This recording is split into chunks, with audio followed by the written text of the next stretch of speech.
Bonjour à tous, ici François pour Formation Vidéo Pro. Bienvenue à vous qui êtes en train de rédiger votre script pour votre prompteur. Bienvenue aussi à vous qui êtes peut-être déjà en train de réaliser votre diaporama qui viendra remplacer très avantageusement votre arrière-plan sur fond vert. Alors, ce tutoriel, c'est vraiment un tutoriel de pré-tournage. Vous êtes sur le point de réaliser vos vidéos en mode one-shot. Et voici tous les conseils pratiques, précis, pour que ce tournage se passe de la manière la plus efficace et la plus agréable possible. Voici le premier conseil.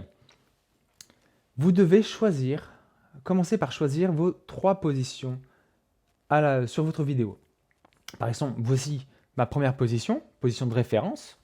Et voici mes 2 autres positions. Tac, je laisse apparaître mon texte sur la gauche. Et une autre pour faire mes démonstrations de logiciels ou de pages internet. Voilà. Vous avez le droit à 3 positions. Vous pouvez prendre celle-là, là, mais zoomer, et à droite ou à gauche. Peu importe. Ou ici, à droite, à gauche, ici, enfin bref. Voilà. Vous mélangez comme bon vous semble. Sachez juste que vous avez droit à 3 positions. Gardez aussi en tête que les mouvements ne font pas de mouvements trop amples. Là, je suis dans ma position de référence, donc tout, voilà, il n'y a aucun souci. Ça ne pose pas trop de problème. Par contre, si je suis ici, la même chose, ça ne va pas être pareil. Voilà, là vous voyez, il manque un bras. Les mouvements amples, gardez-les simplement pour la position de référence. Ensuite, vous allez avoir à faire ce lien entre votre diaporama et votre script. En mode one-shot, tout se fait en direct et donc j'ai besoin de savoir à quel moment vous voulez vous déplacer à l'image et à quel moment votre diapo doit apparaître. Voici un exemple de script où on a mis ces instructions. Vous devrez faire la même chose. Toutes les instructions sont entre crochets. Voilà, vous voyez là, milieu. Ça veut dire que je vous fais apparaître au milieu. Ensuite, c'est marqué caché, clic 2. Je vous fais disparaître et je clique pour faire apparaître la diapo numéro 2. Caché, clic 3, vous restez caché et je fais apparaître la diapo numéro 3, etc. etc.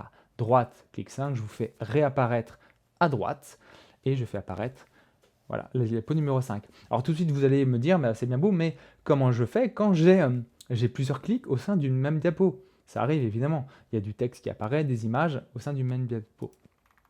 Tout simplement, vous avez la réponse ici. Clic 6 et clic 6. Répétez le numéro de la diapo. Ça fait office, voilà, ça fait un repère. On sait qu'on est dans la diapo numéro 6 et comme le programme Keynote, PowerPoint ou LibreOffice ne donne pas de décompte des clics, en fait, on ne sait pas si on est au clic numéro 24, 25, on sait juste qu'on est à la diapo numéro tant.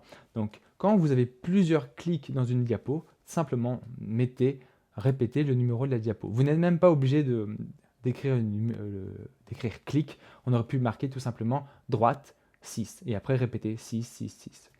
Voilà, c'était le conseil pour faire ce lien entre la diapo et le script. Ensuite, il y a quelques règles à observer pour rédiger ce script. Donc voici, alors ça c'est le script de Mathieu de son dernier lancement. Mathieu, détenteur du record des 32 vidéos en une seule journée, en mode one shot, record à battre. Et alors, au tout début de votre script, sautez 4-5 lignes, déjà. Ensuite, à chaque fin de phrase, et là il y a quelques erreurs, et c'est très important de ne pas les faire, à chaque fin de phrase, revenez à la ligne, mais sautez une ligne, et une seule, jamais plus, c'est vraiment pas la peine. Voilà, chaque fin de ligne, on saute une ligne, voilà. Tac, chaque fin de phrase. Phrase courte, percutante, avec vos mots à vous, c'est-à-dire que vous n'allez pas utiliser de vocables compliqués. On n'écrit pas du tout comme on parle, ça tout le monde le sait, sauf que pour s'en rendre compte, il faut vraiment lire votre script à haute voix. Lisez-le même de préférence devant quelqu'un que vous connaissez pour vous rendre compte de toutes ces expressions qui ne sont pas les vôtres. Elles sont très très bien sûrement à l'écrit, mais à l'oral, on n'y dit pas forcément. Il y a également l'autre intérêt de dire à haute voix son texte, c'est de repérer tous ces enchaînements de mots qui sont plutôt malheureux et qui vous font buter, qui vous font bafouiller. Il va falloir éviter cela évidemment. Tout ça pour gagner un temps phénoménal au tournage. Pas besoin de couper la vidéo, pas besoin de réécrire, de remodifier le script ou de retenir un changement que vous voulez faire dans votre script. Voilà. Relisez-le et vous gagnerez un temps et une efficacité absolument prodigieuse. Autre chose, ça c'est une règle qu'on a repérée à force de faire du one-shot. Une demi-page de script, comme vous pouvez le voir, correspond voilà, à une diapo. C'est-à-dire que votre vidéo doit être dynamique. Le but est de garder, de captiver l'attention de votre auditoire. Et pour cela, il faut remettre à zéro le compteur de cette attention en mettant des événements à l'écran.